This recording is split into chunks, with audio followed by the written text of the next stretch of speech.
Next chapter है मेरा chapter 5 AP. Question bank के सॉल्यूशन है, इंपॉर्टेंट क्वेश्चंस। पहला क्वेश्चन क्या है, the next term of an AP √7, √28, √63 is. Next term मतलब फोर्थ टर्म पूछ रहा है। ए की वैल्यू कितनी दे दी उसने, √7। डी की वैल्यू क्या हो जाएगी, √28 माइनस √7। अगर मैं इसे सॉल्व करूं तो इसे क्या लिख सकता हूं मैं, 4 × 7 लिख सकता हूं रूट में, माइनस √7। अब क्या हो गया, ये आ गया 2 √7 माइनस √7। √7 कॉमन ले लोगे, क्या हो जाएगा 2 - 1। तो डी की वैल्यू भी कितनी आ गई आपकी, √7। अब A4 पूछ रहा है, मतलब A+3D। ए की वैल्यू कितनी थी, √7 प्लस 3 × डी की वैल्यू कितनी थी, √7। तो ये हो गया आपका √7 प्लस 3 √7। √7 कॉमन लोगे तो 1 + 3, मतलब कितना हो गया 4 √7। अब 4 √7 तो किसी ऑप्शन में दे नहीं रखा, तो अगर मैं इसको स्क्वायर करके अंदर मल्टीप्लाई में भी लेके आ सकता हूँ ना, 7 × 16 लिख सकता हूँ 4 का स्क्वायर। तो रूट में चला जाएगा, कितना आ गया, √112। मतलब डी ऑप्शन इज करेक्ट आपका। नेक्स्ट क्वेश्चन है मेरा question number second. If k + 2, 4k - 6 and 3k - 2 are the 3 consecutive terms of an AP, then find the value of k की वैल्यू पता करनी है। देखो कॉन्जिक्यूटिव का मतलब होता है लगातार। हमेशा कॉमन डिफरेंस क्या होता है, a2 - a1 = a3 - a2 होता है। कॉमन डिफरेंस a2 - a1 होता है ना। और ab का मतलब है कि a2 - a1 किसके इक्वल होगा, a3 - a2 के। तो a2 कितना है, 4k - 6 माइनस k + 2, और a3 3k - 2 minus 4k - 6। Solve कर दो, 4k - 6 minus k - 2 = 3k - 2 minus 4k minus plus का 6।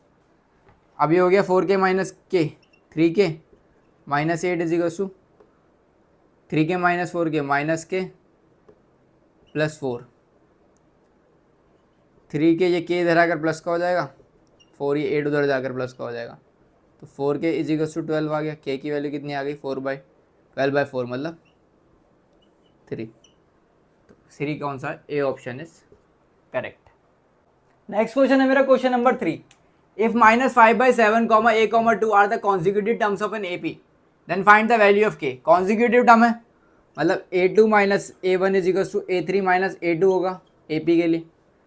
a2 - a1, a minus of -5/7 तो प्लस का 5/7 = a3 - a2, 2 माइनस ए को इधर ले आओ, a + a, ये 2 - 5/7 हो जाएगा।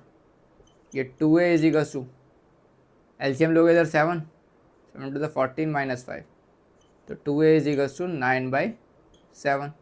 ये a नीचे वाले के साथ मल्टीप्लाई में जाएगा, तो 9 7 × 2 14। तो a की वैल्यू कितनी आ गई, 9/14, मतलब B option is correct.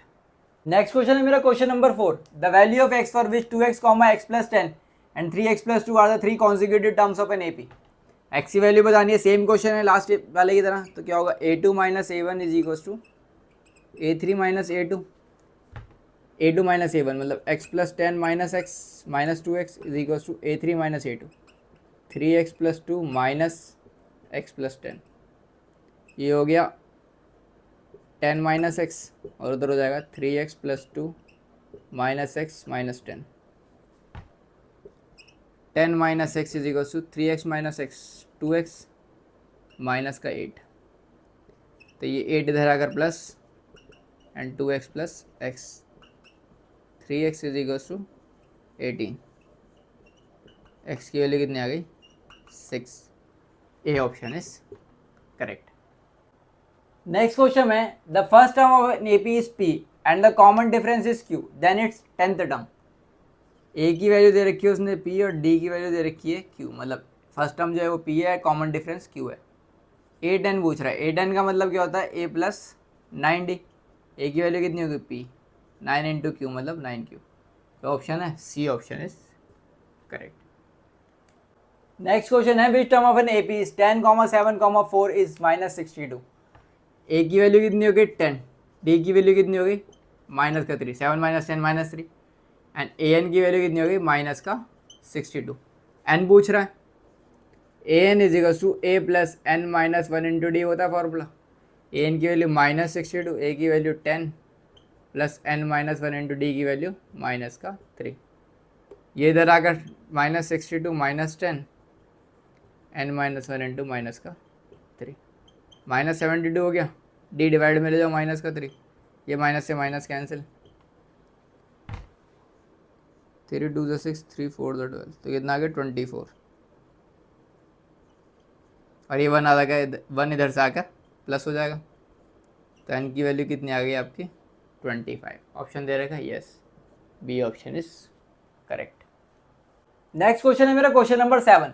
Important question है, the 14th term from the end of the AP -11, -8, -5 -49 is. 14th term बतानी है लेकिन एंड से, जब भी वो एंड से बात करे या लास्ट टर्म से बात करे, find the 20th term from the last, find the 40th term from the end, ये find the 18th term from the last, तो फॉर्मूला क्या लगाना है, A14 फ्रॉम लास्ट पूछ रहा है ना वो, आपको फॉर्मूला लगाना है L-n-1 इंटू डी। L और AN एक ही चीज़ होती है, मतलब लास्ट टर्म की बात कर रहा है, तो L कितना हो गया 49 माइनस N कितना है 14 की बात कर रहा था, 14 -1, डी की वैल्यू कितनी है -8 -11, 3 आएगी -11, तो सॉल्व कर दो, -8 + 11 कितना आया 3, तो डी की वैल्यू कितनी आ गई 3। ये आ गई आपका 49, 14 - 1 13, 13 इंटू 3 39, माइनस कर दो कितना आया 10। B option is correct.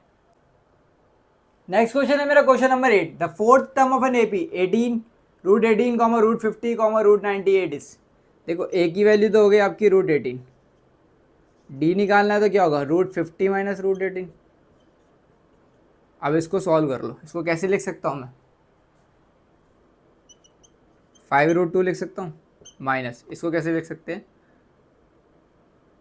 3√2 लिख सकते हैं, तो √2 कॉमन आ गया तो कितना हो गया 5 - 3, तो डी की वैल्यू कितनी आ गई आपकी 2√2। अब वो 4th टर्म की बात कर रहा है, मतलब A4, तो क्या होता है A + 3D होता है। ए की वैल्यू कितनी है आपकी √18 + 3 इंटू डी की वैल्यू कितनी आई है 2√2, तो ये हो गया √18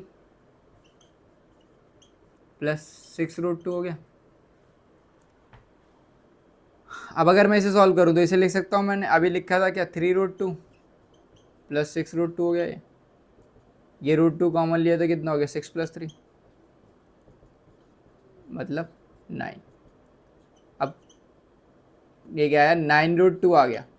अब ऑप्शन में 9√2 कहीं पर भी नहीं है। अगर मैं इसको अंदर मल्टीप्लाई कर दूँ 9 को रूट में ले जाऊँ तो ये हो जाएगा 2, 9 × 9 हो जाएगा, मतलब 81, 9 9 81, और 81 × 2 162, तो कितना आया रूट में 162, मतलब C option is correct. Next question है मेरा question number 9। The first term and the common difference of the AP. First term बतानी है एंड कॉमन डिफरेंस। देखो फर्स्ट टर्म तो मुझे दिख रही है 3 है, और डी निकालना होगा तो क्या हो जाएगा 1 - 3 मतलब माइनस का 2। देख लो ऑप्शन दे रखा है कोई 3 and -2, C option is correct. MCQ का मेरा लास्ट क्वेश्चन है, the 11th term of an AP -3, -1/2 and 2 is. 11th term बतानी है, ए की वैल्यू कितनी हो गई -3, डी की वैल्यू कितनी हो जाएगी -1/2 -3 मतलब +3। एलसीएम ले लो कितना आया 2 -1 3 2 6 कितनी आ गई 5/2 डी की वैल्यू। A11 पूछ रहा है मतलब A + 10 डी। ए की वैल्यू कितनी है -3, 10 × 5/2, 2 5 से 10 होता है, -3 5 5 से 25, तो कितनी आ गई 11 22, मतलब B option is correct. Thank you.